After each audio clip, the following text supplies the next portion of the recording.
What is good, people? Welcome back to a lovely day and a new video. So in today's video we're going to be talking about Mark 3 Golf running costs. How much does it all cost? How much do I spend? Maintenance, servicing, everything. And then you get straight into the video. And I think if we start with fuel, this car is a petrol. I can't speak for diesels because I don't have any experience in them. What I do know is they are ridiculous on fuel. From everybody I've spoke to who owns a Mark 3 diesel, ridiculous. I'm a bit jealous, but it is what it is. This car is a 2 litre 8 valve, if you didn't already know. So that's just basically the GTI in the UK. So I can only speak for this car. Obviously every other engine will vary depending on how you use it, what you're using it for, how old the car is, etc. I believe all Mark 3s have a 55 litre tank. Now to fill that, the current average price for super unleaded at the minute is £1.38, and that's all I put in this car. For the sake of, you know, 3 or 4 pence per litre, if you do fill it up, that's going to cost you an extra £3. So you, for the sake of £3-4, I always put in super unleaded. It will cost, from empty to full, it will cost you 75 quid, which isn't too bad. I mean, there's cars out there with much bigger tanks with much worse on fuel. So this car in town driving, that's 30-40 mile an hour roads, I'll get roughly 330 miles on a tank, which is an average of 27 mpg. Now, personally, I think that is pretty decent for a 2 litre engine. When I'm doing long journeys on the motorway, doing, you know, 60, 70, 80, it will get roughly just under 500 miles a tank. If I was granny driving, I could probably get a lot more out of this, but that's just 60, 70, 80 miles an hour roads. That will average 41 mpg, which for a 24-year-old car, petrol engine, might I point out, is very good. There's cars nowadays that aren't doing that, so sweet.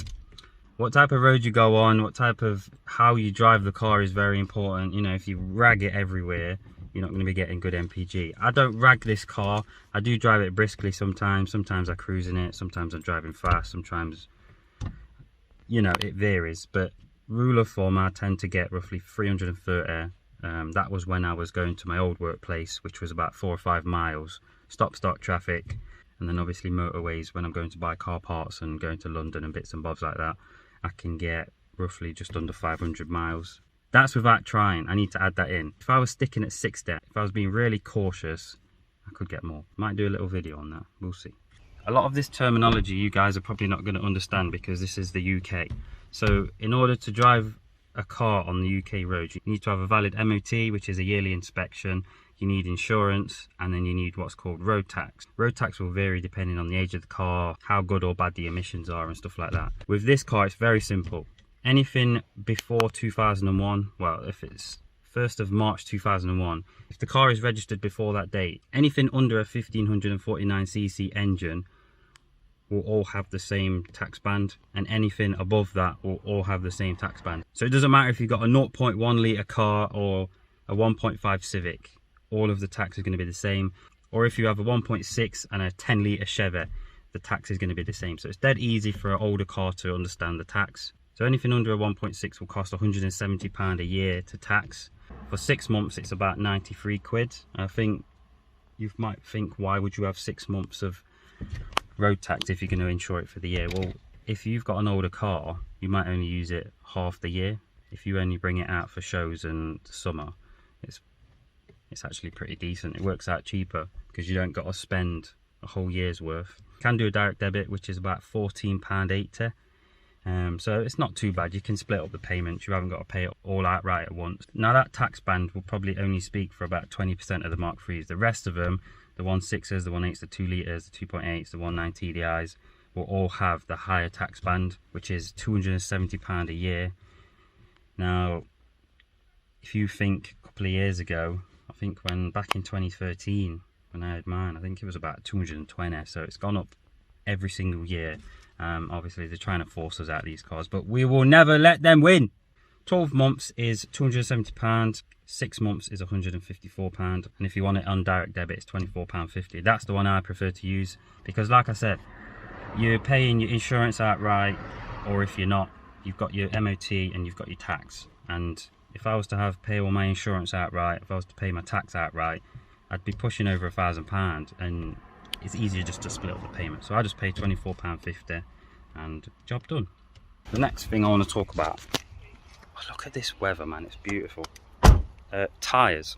So I changed these tyres in Feb, and they're still pretty much brand new. These cars don't really go through tyres a lot. They actually last quite a while. And because they're dead light, even the estate model, I think the estate model only weighs sort of 1,500 kilos. They are a light car. I can't say how long the tyres will last on the car. It does vary if your tracking is out, how much weight you carry in the car. But usually these cars are actually really good for tyres. So the brakes on this car, so I bought just the fronts because the rears are drums. I was going to convert to a disc brake setup, so I didn't want to do the rears yet. The front brakes cost me £36 off eBay, and if we have a look at it, they've got plenty of wear left. I think I changed them about a year ago, and they've probably got 50%. They've got roughly 50% of wear left, which ain't too bad. They are cheap brakes as well, so I've got no problems with changing them again. Right, I've had to change my other camera because my phone was overheating. So, servicing. The service items I've just priced up. Bearing in mind, I've not gone for any cheap quotes, I've not typed in any discount codes, I've not rang up anybody. It all come up to £112. So that includes air filter, oil filter, pollen filter, and then the fuel filter, which is underneath the car. We've then priced up spark plugs, oil, and that's it. £112 per year. You don't have to change the spark plugs every single year. You don't have to do the air filter. Idiot. You don't have to do the spark plugs every year. You don't have to do the air filter every year. But for £112, it's not too bad. I work at a main dealer and people are paying probably 3 or 4 times that. So if you could do it yourself, you could save so much more money. And if you can change the spark plugs every year, it's only going to be good for the engine anyway. It's not going to make it any worse. So why not? So the next subject we're going to be talking about is just general maintenance on the car. Little common faults that the car suffers from, how much little things are going to cost, like water pumps and lower arms and stuff like that. Just to give you an idea of how much things will cost if the common issues do happen. Front disc and pads, I did have a look. I know I said mine were £36. All of these prices, I've literally just spent 2 minutes on eBay. I've just typed in MK3 Golf and then the part, and then I've selected the first one. So like I said, you could find a better brand or an even cheaper item. This is just gives you an idea. So we've got front disc and pads, £43. £43. That's less than a full tank of fuel. So that's not too bad at all. We've then got the front lower arms, or wishbones as some people like to call them. Depending on what you buy, sometimes they come with ball joints, sometimes they won't.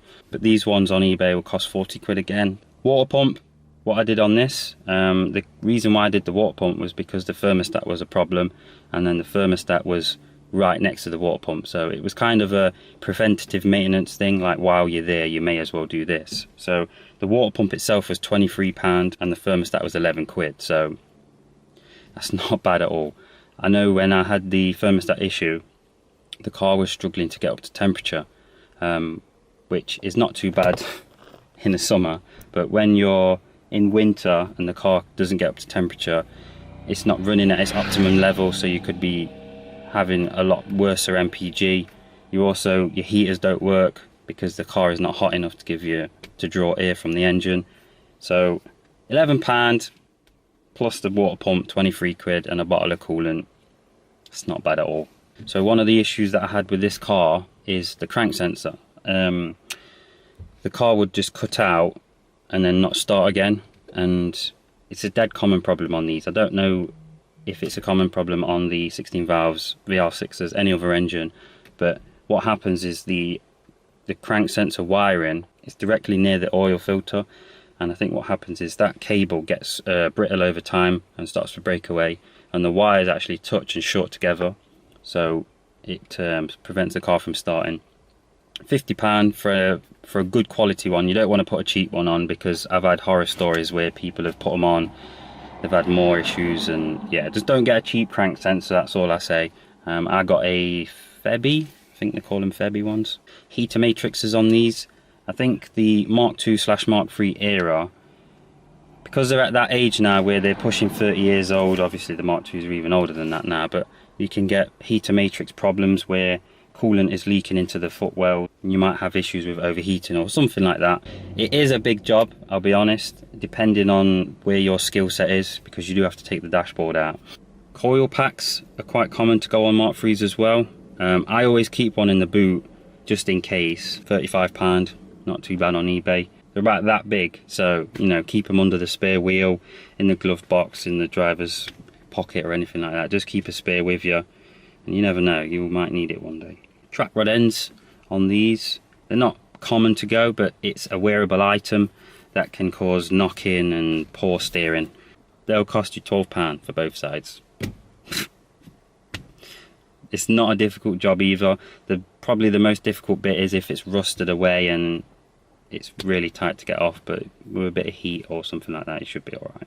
Wheel bearings. So another thing is the wheel bearings, front and back. They'll probably cost you 25 quid for the front, 22 quid for the rear. Really not difficult. You will know that your wheel bearings are probably on the way out because you'll hear like a humming noise as you're driving, and it will get faster the faster you go. You don't want to be leaving this for too long. Get them done. It's not a very difficult job. Have a look at a guide online or something like that and you'll be alright. So the next one that people don't like to talk about is the insurance. Now, this year is by far the cheapest one I've ever got in my life.